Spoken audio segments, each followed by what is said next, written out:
Does the story of the death of your child put you in the role of victim or warrior? Welcome to Modern Lifekeeping, where we discuss ways to thrive in today's world.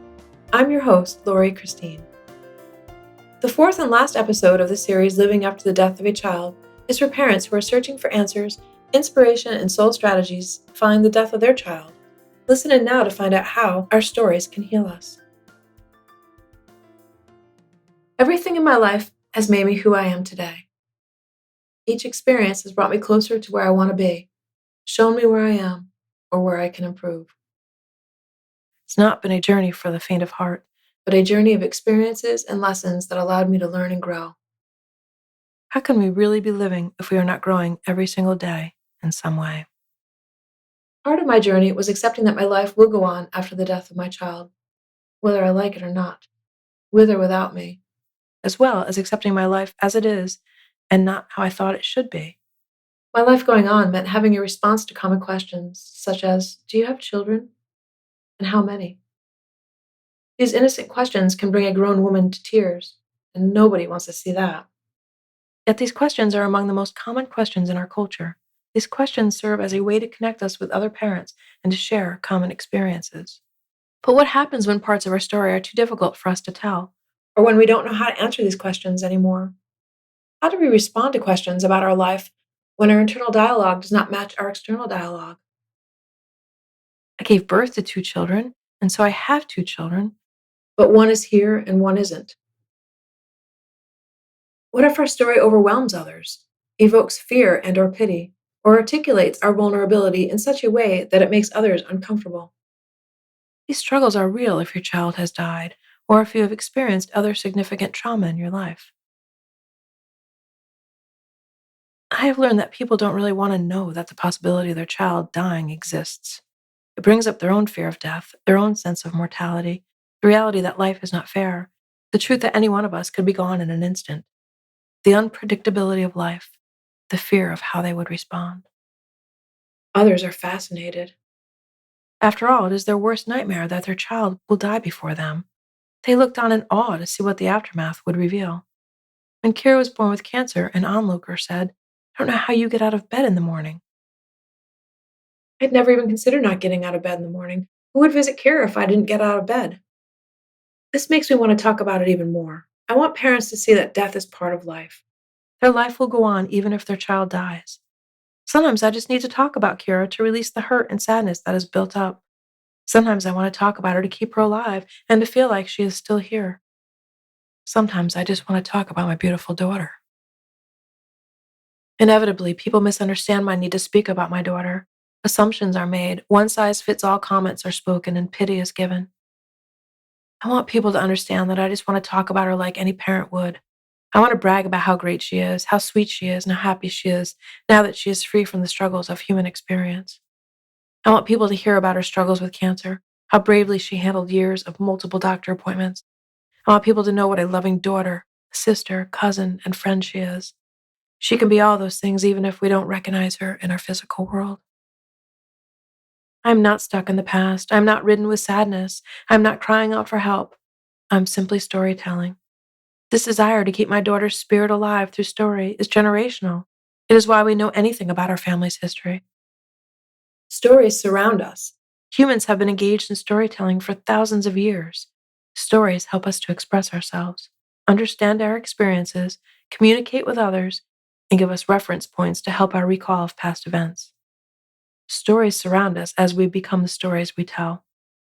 We can learn a lot about a person by the stories they tell, the messages they convey, and the words they use. Storytelling brings our experiences to life. Storytelling provides opportunities to connect with others, share ideas and experiences, convey culture, history, perspective, and values. Stories teach us about life, ourselves, and others. Stories give us perspective we may otherwise never have. My storytelling is conscious, deliberate, intentional. It acknowledges the fact that my cherished daughter has died. It shows respect to the reality that my heart was broken when it happened. It is not intended to perpetuate the sadness, evoke pity, or leave people in fear. It is intended to illustrate that a child's death is not the worst thing that can happen. Choosing not to heal after the death of your child might possibly be worse. Keeping our child alive through stories is one of the coping skills parents have. The ability to inspire others with your story can be a superpower. Stories allow us to share beauty and pain with others. Our words and feelings also serve as a badge of courage for us and as a way to honor our child. Stories give meaning to our life and can heal us as well as others. My conscious storytelling about my experiences with my daughter is my way of making sense of it. Talking about Keara allows me to elicit stories about her that I did not already know, a way to remember small details that I may have forgotten, a chance to bring her alive through my speech, a way to honor her journey. These deliberate attempts to bring her memory to life, to learn more about her, and to celebrate her bravery and experiences helped me to fill the hole that was left in my heart. I had to learn a whole new way of living and breathing, and storytelling became a part of that new identity. I want people to know her story, not for pity, but for glory. To be born, live such a profound experience, and then to change the lives of others through her death deserves glory, not pity. Storytelling allows me to create the narrative for my daughter's life. It allows me to collect facts, beliefs, memories, and combine them with love to create a story that inspires. There is great power in that. The best responses are those that totally understand what I'm saying and agree. They are not offering me pity or sympathy. They are not trying to change or dismiss how I feel or think. Instead, they try to imagine how I feel. That's real empathy. Most don't want to imagine the pain at all, or it almost seems that they think it's contagious. I really can't tell. But people's reactions and responses reveal more about them than they realize. You can let something destroy you, define you, or drive you. The story of Keara's birth sometimes drove me, but as a story, it defined me. Upon reflection, I can see, feel, and know what it feels like to be defined by something. It feels different than letting it drive you. Being driven versus being defined feels so much more free. Awareness around the story I tell about myself matters. The inner dialogue matters as much as the outer dialogue. Your story matters too. How do you tell your story? Is it filled with woes or triumphs, failures or opportunities, regret or acceptance? Are you a victim or a warrior? When you think about it or speak about it, does it feel expansive or constrictive? Each and every one of us is the author of our own story. There is immense power in the realization of this. Harness that power and weave your tale of lessons in a way that empowers you. If your child has died, find a way to tell the story in a way that honors their journey. As I write this, my now 19-year-old son and his girlfriend are playing video games in a fort they made in his room. Memories have been flowing through all afternoon. Making forts with his sister was a big part of my son's childhood. I can spin a story of sadness, grief, and anger, or I can spin a story of trust, love, and acceptance. A conscious choice that is mine to make. If it inspires just one person to do the same, healing can occur. And do you know what is contagious? Healing.